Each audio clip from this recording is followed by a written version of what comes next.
So good morning, and thank you very much for attending. The purpose of this discussion is to help you understand how to do business with the railroads and with IDOT with regard to upcoming business opportunities with regard to CREATE. I was going to ask the question, how many DBE firms in here are here for the first time today, but I'm not sure there's probably not too many of them here, at least in this room right now, for the first time. But we have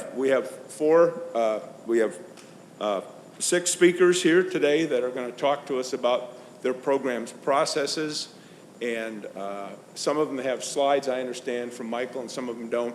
So we'll get right to this. We're running a little bit behind, so I think this will go fairly quickly. But first, I'll introduce Cassandra Mullins with IDOT. If you'd like to, do you have any slides, Cassandra? No, I do not. Okay, great. We'd like to hear from you, please. Thank you. Thank you. Good morning, everyone. Good morning. My name is Cassandra Mullins. I'm the DBE EO Labor Compliance Manager for IDOT's OIPI, Office of Transit and Rail. As the DBE manager, it is my job to make sure that any job that is awarded to the state has a contract goal on it. It's my job to implement the DBE program and to ensure compliance throughout the project. Working with the CREATE project, I've been out to their job sites and looked at their goals and some of the success stories I have to tell about the program and the relationship they have with IDOT. If a prime contractor is awarded a contract, you expect the prime contractor to do majority of the work of a contract, which is at least 51%. So if a contractor has the 51%, there's at least 49% subcontracting opportunity. But a lot of our jobs with the CREATE, our goals range from anywhere from 18%, 20% to 30% of their subcontracting opportunity. So I think that we do a good job of maxing out the DBE goals on the projects.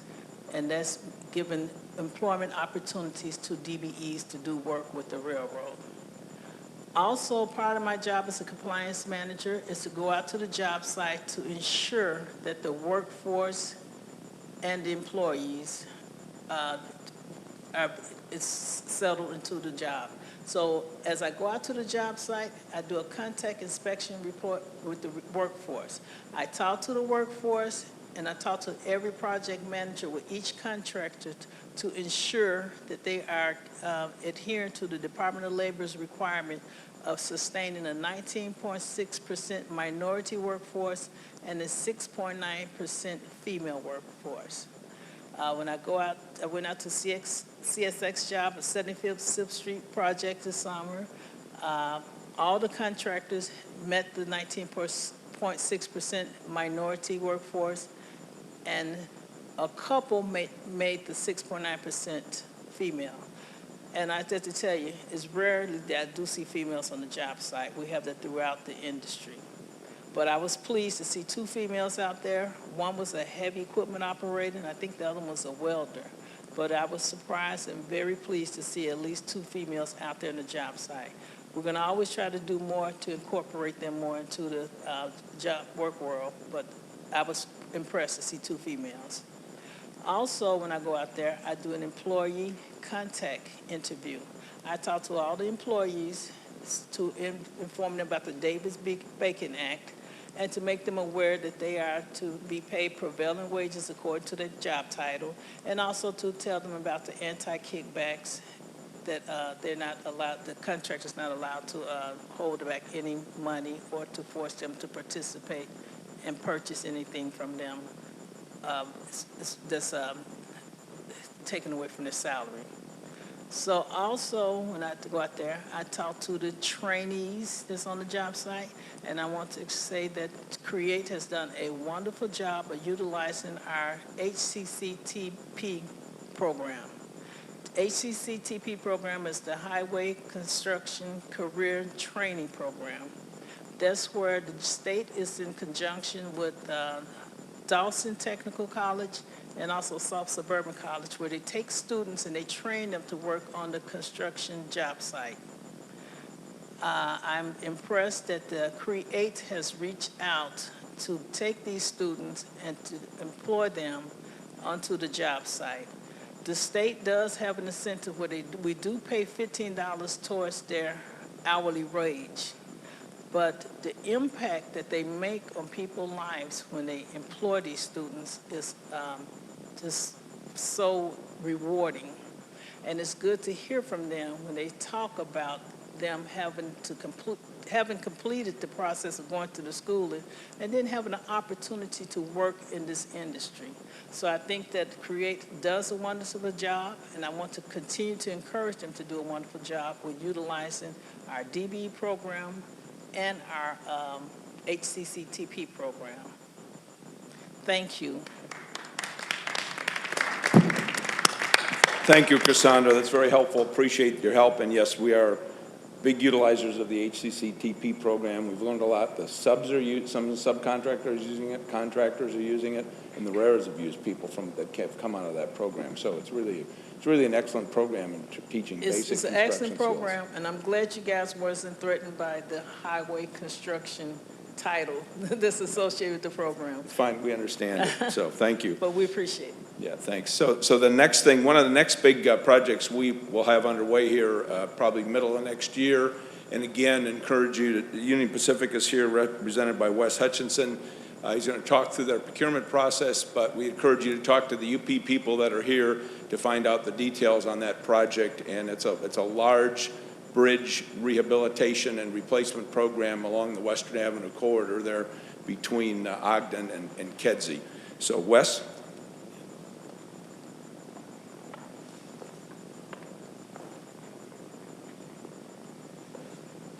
Good morning. I thought it would be easier if I stood where I could look at the screen as I talk you through these slides. I'm going to go through these very, very quickly. Again, just want to give you a little bit about our company and then talk a little bit about the procurement process. Again, with the CREATE project, the huge bridge project that's going on, we do have engineers here that are very knowledgeable of the project, and we'd be more than happy to talk to you in the other room. So I just want to talk a little bit about the procurement process, just starting off with, this is our team. Union Pacific is very, very committed to supplier diversity. So we want to make sure that if you have any questions, those two folks are 100% dedicated for supplier diversity. And they do a really great job for us. So again, just high level, just give you a little bit about who we are, Union Pacific. We operate in 23 states, 10,000 shippers. Our CapEx for this year was $3.7 billion. A lot of that money was spent in the state of Illinois, so we continue to look for vendors in this space to help us with the number of projects that we have in the state and in the city of Chicago.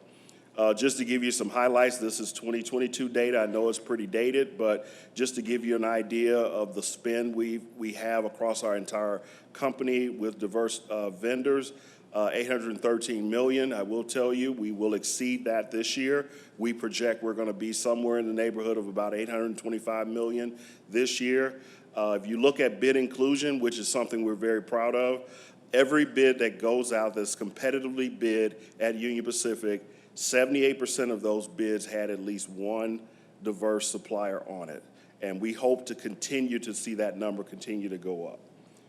As far as what we're buying right now, I know this is kind of an eye chart, but everything, as you can see, we highlight a couple of things on here from construction, fuel services, IT, and railroad infrastructure is also another area that we are looking for suppliers, or really what we buy. And then what we're actually seeking today are, again, construction, shop equipment maintenance, fuel services, power distribution, and then all types of exterior services. A lot of opportunities out there.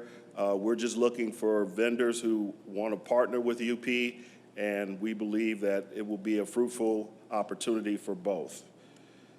Now, let's just talk a little bit about doing business with UP. One of the first things I want to make clear to our diverse vendors, we self-certify. So what that means is we require you, once you go in and you register as a diverse supplier, you would have to go in and provide, and we have a link where we're asking you to provide all of the necessary documentation in order to verify that you are a diverse supplier. Now, we may change our position on this later, but for now, we're going on the honor system that if you basically say you're a diverse supplier and you provide the documentation to us, that's pretty much all the vetting we're going to do. Again, we may change that in the future, but for now, that's what we're doing. Now, just talk a little bit about our sourcing process. Any project, most of our projects are over $50,000, and just about all of them are competitively bid. We don't do set-asides, and most of our bids are all private, meaning once you register as a vendor with Union Pacific, when a bid comes up and you meet the criteria, you will be placed on that bid. So we don't have any public bids or anything like that. When we award our business, it's not always price-based. It's more on a TCO, total cost of ownership perspective. So we do look at other factors, quality, timeliness, also go into the analysis as we think about awarding business to diverse suppliers. Again, I've already hit on the whole self-certification.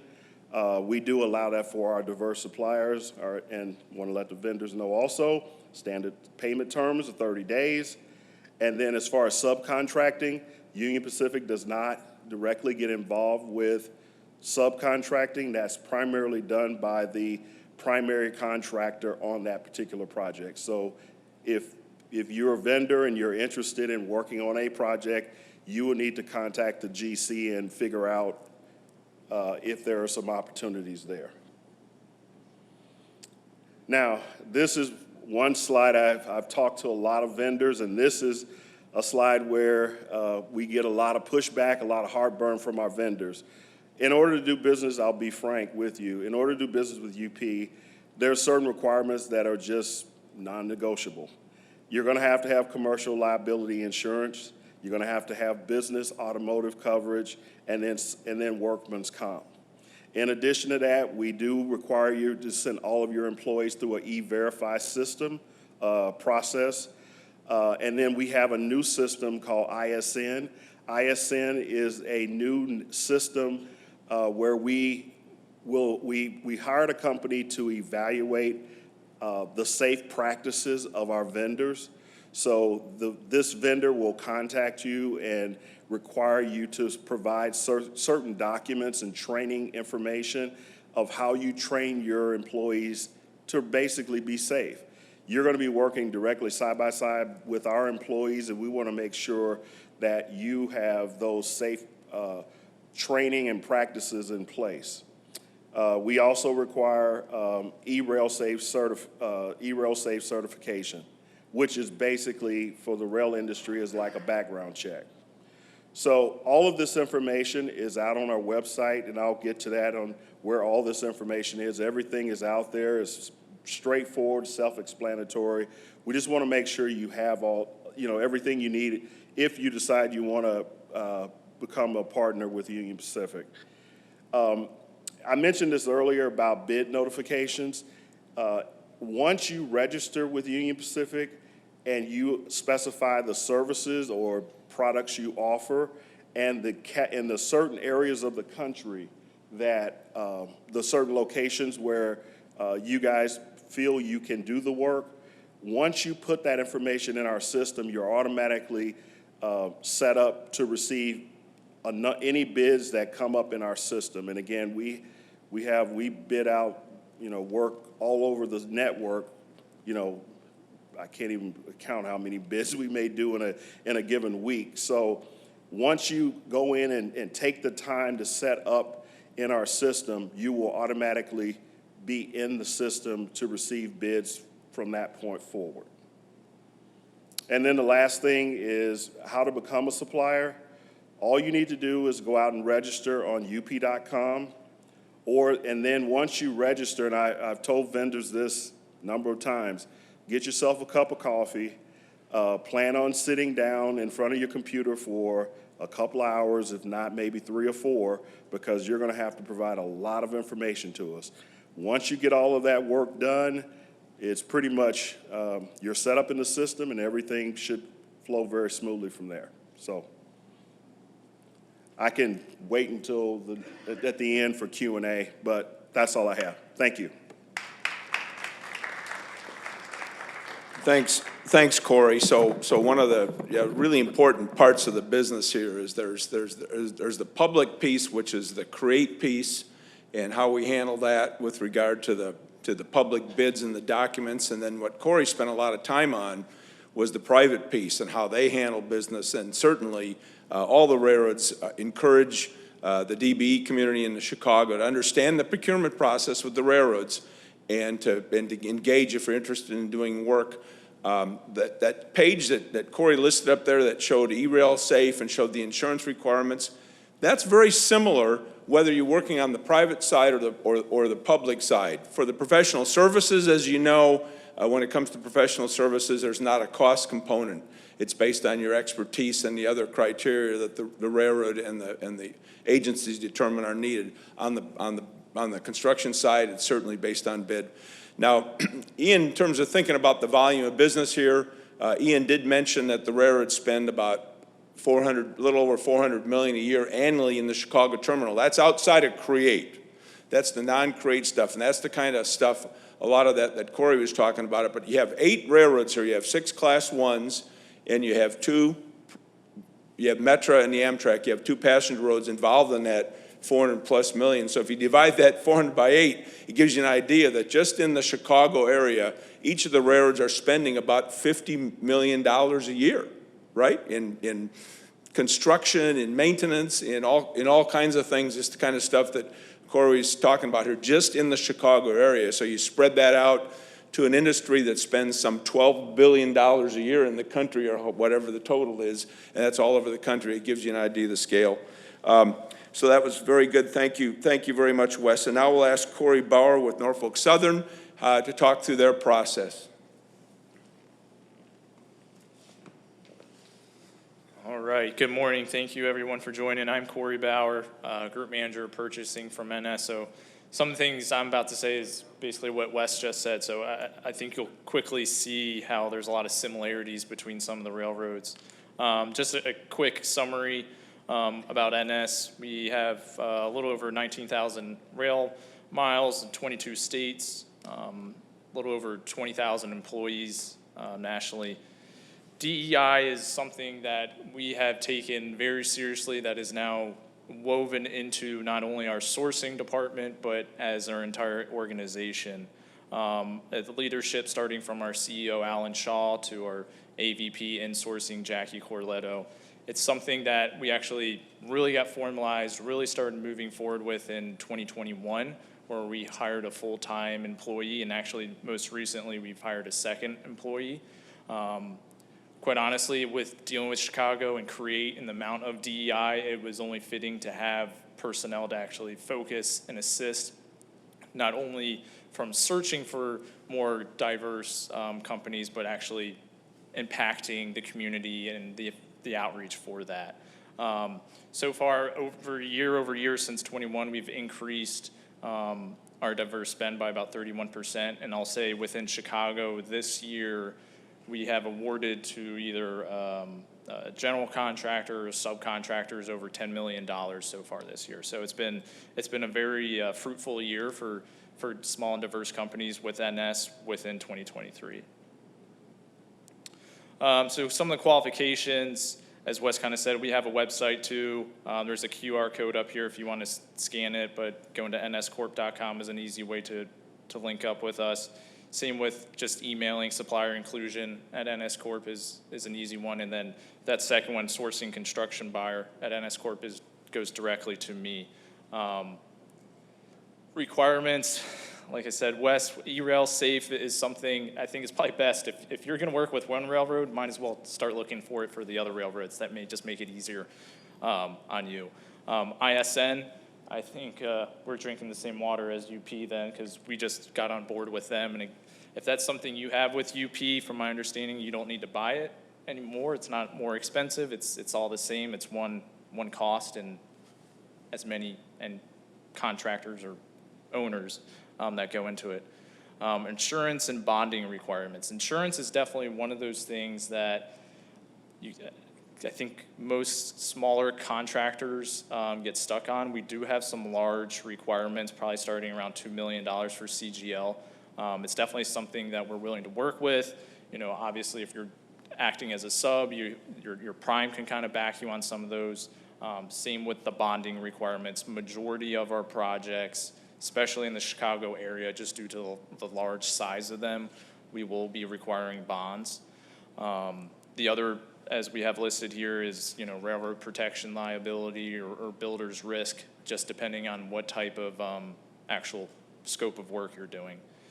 And then the third thing here is pre-bid meetings and documentations. And what we mean by that is, so before each project, we're gonna have the pre-bid meeting. And the only way you can actually bid on the project as a prime is to attend those meetings.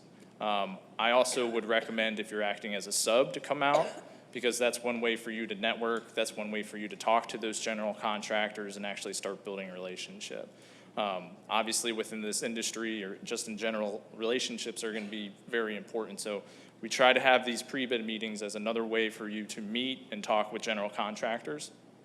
As a sub, you don't need to attend in order to bid, but it would be helpful just so you can kind of understand who from NS's side is going to be working the project and just kind of get an understanding of the layout. Some tips doing business with us. I think Aline in the first workshop had mentioned, you know, do your research, do your homework on us, you know, get an understanding of what the project is. When we send out the RFP notifications, it has all the plans, the scope of work, everything in it. So make sure you understand that. Don't be afraid to join forces. I think JVs and those alliances are huge in the small, diverse companies. If you can link up with another company that you feel comfortable with, we will certainly welcome that. We think they're great ideas. That way we're getting a mixture of two companies at one. Find your niche, you know, master it. I think one of those things when I talk to contractors is, well, I can do snow removal and I can do landscape and I can do all these things, and it's like, well, do you do it well, or can you just do it? And sometimes, to at least get your foot in the door, stick to something that you think you do really well in, and then we can start growing into those other areas. Kind of piggybacking off that, you know, expect to get the business because you are the best, not just because you're an MBE or a DBE. You know, we want companies that we can trust. We don't necessarily need to have that CM over throughout the entire project. So bring us your best people, your best niche scope of work. As I had mentioned before, relationships are key. I think the pre-bid meetings certainly help with those. And then get certified. So when you fill out the registration form with that QR code, is you'll be able to then submit your actual certifications. We take the NMSDC, the WeBanks, obviously City of Chicago and Cook County are all welcome too. But you'll be able to submit your certifications through that, and we'll actually look at them and verify them. Sorry, I think with that, that's all I got. Pass it over to you, Bill. We'll get them started up. So thank you. Appreciate that very much, Corey. A couple of questions here to the audience. I think we have about 70 people in the room. How many DBE firms in here are attending this workshop with the CREATE program for the very first time? Just raise your hand if you're in here for the first time. So looks like we have about 2, 3, 4, 5, 6, 7, 8, so 9 back there. All right, well, thank you. So a handful of firms basically have not been here for the first time, but we're glad you're here.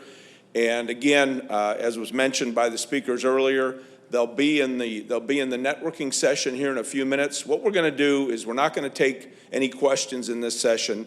We're going to allow you to go into the network session and then find the railroad or the firm or the partner that you're interested in talking to and work on building those relationships. So thank you very much. The next we're going to hear from Thomas Munns with CSX, and look forward to hearing about the CSX process.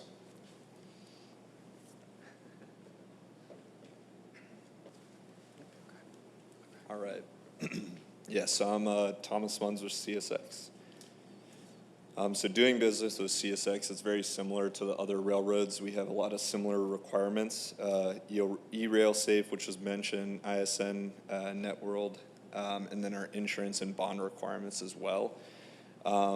What we're trying to strive for at CSX, we've actually come up with a subset of our current procurement department to specifically tackle supplier diversity and how we can increase diverse supplier spend, as well as our diverse supplier base. So we're striving for that, as well as trying to connect individuals with our local purchasing officials at our yards and terminals, because that's going to be a large opportunity that our centralized network in Jacksonville might not have access to. And so there's a link on the next slide, as well as a QR code that will actually take you to our survey that will route you to our procurement individual, and then we can route you to the local individual. On a CREATE program level and in the Chicago area, we have our Dalton interlocking project. And so we have our bids will be going out in late Q1 of next year, 2024, mainly focusing on grading, signal improvements, crossing improvements, as well as stormwater improvements. So if you have capacity in those areas or are interested in doing business with us, come check us out at our table. And I don't want to take up too much more of your time because it's similar to the other railroads. So That's perfect. Perfect, Tom. Thank you. Thank you very much. And we have of the passenger railroads, we have Metra represented here today. And if Steve Cork could give us a little bit about what you have coming up in terms of bids, and I think there's a switch on the microphone, or you're welcome to use this one. Steve, thank you very much for being here. Thanks, Bill. Good morning, welcome. My name is Steve Cork with Metra. I don't have anything prepared specifically only because the DBE community and the procurement process is not necessarily my bailiwick, but we do have subject matter experts on hand. I believe they're booth number 45, and they're out in the exhibitor hall, so please take the opportunity to stop, make a connection with them, introduce yourselves, and I'll just touch on how important that really is, and I think we heard about that from our previous panelists, whether it was the civic leaders or the railroad president of the AAR or some of our other panelists, but there was three common denominators. It was relationships, safety, and efficiency.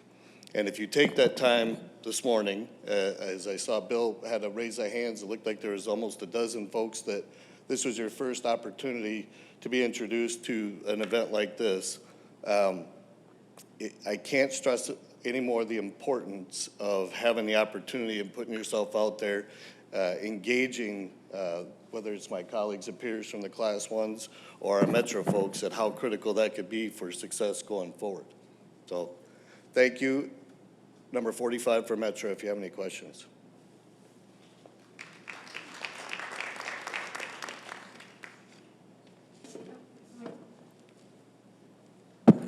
Steve, thank you very much. And while Michael's getting this slide set up here for CDOT, we want to welcome Solomon up here. And, you know, CDOT's an excellent partner here, and we appreciate all the great work, Solomon, that you've done with all the CREATE projects. If you're familiar with 130th and Torrance, we're all very proud of that project over by the Ford Motor Plant, $172 million. CDOT did an outstanding job implementing and building that project, and had a huge DB goal, but now has that to talk about, and also some other projects they have underway. So thanks, Solomon. Thank you, Bill. Bill is always generous, so thank you. Like Steve, I am also not in procurement. I am in engineering. So my presentation is mainly project specifics for upcoming contractual opportunity. So again, I will be presenting 3 projects, project specific. One of them is already completed. That's the one Bill just mentioned, the 130th and Torrance. It's a project that's, I believe it's the first CREATE project that was under construction. So we hope that that project gave some impetus or a jump start to the CREATE. And then the second 2 projects in the middle and the bottom of the list are ongoing design projects that will be under construction. So I will go over the time schedule and some elements, some details about these projects. All right, so I'll start with the first one. That's the 130th and Torrance Avenue grade separation project. The CREATE lingo is GS15A. It's just a number given to this project. And GS, of course, stands for grade separation, separating the grade between the road and the rail. So here is the project. Again, this project is completed, and we're just including it, just to put it in perspective. I have worked on this project for a very long time, so it's very dear. This project is very dear to me, so so that's another reason maybe why we included it. So here is the project. It's a really large project. It has 2 grade separations. You can see here that we had to build this bridge for Norfolk Southern. We also had to build this other bridge over Torrance for Norfolk Southern. The road was lowered under the rail, and then there happened to be another rail here. That's NICD. Illinois Harbor built NICD. We had to rebuild, remove the existing bridge and build this huge, large truss bridge. The other bridges are, here is another highway bridge. There's another bridge that's not shown here. And there is this pedestrian bicyclist bridge. That was a 2 grade separation, 6 new bridges. They're all lumped into one project. And you might say, why you didn't divide this into sub-project? We tried, actually. We did separate this massive project into a utility contract first. Then we tried to separate this bridge only as a separate bridge contract. We bid it. The bid came too high, so we retracted, and we said, just let's do it as one large project. So just for those of you, just to put it in perspective, what are the DBE opportunities on this project? The total construction, I'm talking only construction cost of this project, was close to $175 million. The DBE percentage is 30%, and that translates to more than $52 million of DBE dollars that was given to various DBE companies. The second project is GS9. This project is currently under design. We are finalizing the design, and the construction will be next year. So here is the project. I included this very clear rendering for all of us. It's what a great separation is. Most of those goes this way. 99.9% of them in urban areas. The road goes under the railroad for obvious reasons. So you take the road, in this case is Archer, you lower it under the railroad. We build a bridge for the rail, whatever rail happened. This happened to be BRC, Built Railway of Chicago. And then you provide the minimum required clearance. This is the footprint of the project. It's on Archer between Knox and Colmar. It's a relatively small footprint, but it's still a large project relatively. It has right-of-way acquisitions, it has pump station, and so on. Rendering showing what's a great separation, the railroad bridge that will be built. The road is lowered and accommodation for bicycles and pedestrians on both sides. And this is the schedule for this project. As I mentioned, we are finalizing the design maybe close to the second quarter of next year, advertised in the fourth quarter, and then construction will be 2025, 2026. There is a website if you are interested in more details. It's a typical grade separation project. I recommend if you are interested in getting more detail about any grade separation project, just go to this website, archerbrc.com. There's plenty of information. My contact is there also. If you have any questions, I'll be happy to answer your emails. Emails is the new language for don't call me, email me. That's why. This project is $45 million. It's estimated at this point. We are still in the design, but it's going to be very close to that. At 30%, that's $13.5 million for DBE contractual opportunities during construction-related contract. And the last project in this time I want to mention is the Columbus grade separation. The CREATE referred to it as GS11. It's just a number. This one is along Columbus, so this red line is Columbus. This is where it intersects with the BRC. Again, it's BRC. And the eastern limit is western. The western limit is Kedzie. It's about 1 mile long of improvement of Columbus, but the main grade separation is within this footprint. Cross-section showing, again, the railroad bridge will be built. The road with Columbus is lowered under. Bicycles, pedestrian accommodation. As far as the schedule, the design is nearly done. Not nearly, it's done. We are done. We are right now waiting for authorization to advertise the project.